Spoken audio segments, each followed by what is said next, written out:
କଣ୍ଟେଷ୍ଟେଡ୍ divorce କ'ଣ? What is a contested divorce? ଯେତେବେଳେ ସ୍ୱାମୀ କିମ୍ବା ସ୍ତ୍ରୀ ଦୁଇ ଜଣଙ୍କ ମଧ୍ୟରୁ ଜଣେ ମାତ୍ରେ ଛାଡ଼ପତ୍ର ଚାହାନ୍ତି ଏବଂ ଅନ୍ୟ ଜଣେ ଏହାକୁ ରାଜି ହୁଅନ୍ତି ନାହିଁ କିମ୍ବା ବିବାହ ବିଚ୍ଛେଦ ପାଇଁ ପରସ୍ପର ମଧ୍ୟରେ ସହମତି ହୋଇପାରେ ନାହିଁ, ସେତେବେଳେ କୋର୍ଟରେ ଯେଉଁ ମାମଲା ଦାୟର କରାଯାଏ ତାକୁ କଣ୍ଟେଷ୍ଟେଡ୍ ଡିଭୋର୍ସ ବିବାଦୀୟ ଛାଡ଼ପତ୍ର କୁହାଯାଏ। ଏଥିପାଇଁ ଆଇନଗତ ଆଧାର ଗ୍ରାଉଣ୍ଡସ୍ ରହିବା ଅତ୍ୟାବଶ୍ୟକ। 2. ଛାଡ଼ପତ୍ର ଦାୟର କରିବାର ଆଇନଗତ ଆଧାରଗୁଡ଼ିକ ଗ୍ରାଉଣ୍ଡସ୍ ଫର୍ କଣ୍ଟେଷ୍ଟେଡ୍ ଡିଭୋର୍ସ।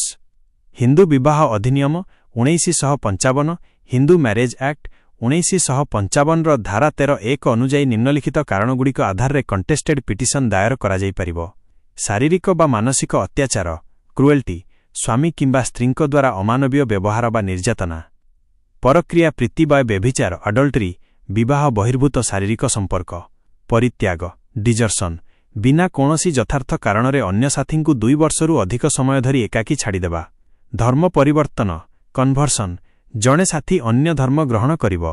ମାନସିକ ଅସ୍ଥିରତା, ମେଣ୍ଟାଲ୍ ଡିସଅର୍ଡର, ଅସୁସ୍ଥତା ବା ମାନସିକ ବିକୃତି ଯାହା ସାଧାରଣ ବିବାହିତ ଜୀବନ ପାଇଁ ବାଧକ ସାଜେ।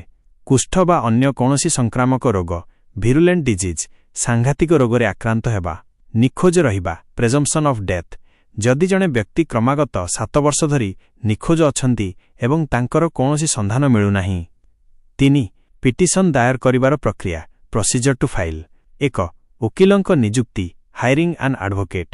ପରିବାର ଆଇନ, ଫ୍ୟାମିଲି ଲରେ ଦକ୍ଷ ଥିବା ଜଣେ ଭଲ ଓକିଲଙ୍କ ସହାୟତା ନେବାକୁ ପଡ଼ିବ। 2. ଡ୍ରାଫ୍ଟିଂ ବା ପିଟିସନ୍ ପ୍ରସ୍ତୁତି, ଡ୍ରାଫ୍ଟିଂ ଦ ପିଟିସନ୍। ପିଟିସନ୍ରେ ବିବାହର ତାରିଖ, ସମସ୍ୟାର କାରଣ, ଅତ୍ୟାଚାର କିମ୍ବା ମତଭେଦର ପ୍ରମାଣ ଏବଂ ପୂର୍ଣ୍ଣାବର୍ଣ୍ଣ ବିବରଣୀ ଲିଖିତ ଭାବରେ ପ୍ରସ୍ତୁତ କରାଯାଏ। ଏଥିସହ ଭାକାଲତନାମା, ବାକାଲାଟନାମା ଏବଂ ଶପଥପତ୍ର ଆଫିଡାଭିଟ୍ ସଂଲଗ୍ନ ହୁଏ।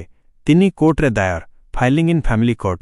ନିଜ ଜିଲ୍ଲାର ପରିବାର ଅଦାଲତ, ଫ୍ୟାମିଲି କୋର୍ଟରେ ଏହି ପିଟିସନ୍ ଦାୟର କରାଯାଏ ଏବଂ କୋର୍ଟ ଦେୟ, କୋର୍ଟ ଫିସ୍ ଜମା କରାଯାଏ। 4. ନୋଟିସ୍ ଜାରି, ଇସ୍ୟୁଇଂ ସମନ୍ସ। କୋର୍ଟ ପିଟିସନ୍ ଗ୍ରହଣ କରିବା ପରେ ବିରୋଧୀ ପକ୍ଷ ପତି କିମ୍ବା ପତ୍ନୀଙ୍କ ନିକଟକୁ ଜବାବ ଦେବା ପାଇଁ ସମନ ବା ନୋଟିସ୍ ପଠାନ୍ତି। 5. ଜବାବ ଦାଖଲ, ରିଟର୍ନ ଷ୍ଟେଟମେଣ୍ଟ। ନୋଟିସ୍ ପାଇବା ପରେ ବିପକ୍ଷ ବ୍ୟକ୍ତି ନିଜର ଓକିଲଙ୍କ ମାଧ୍ୟମରେ କୋର୍ଟରେ ଲିଖିତ ଜବାବ, ରିଟର୍ନ ଷ୍ଟେଟମେଣ୍ଟ ଦାଖଲ କରନ୍ତି। 4.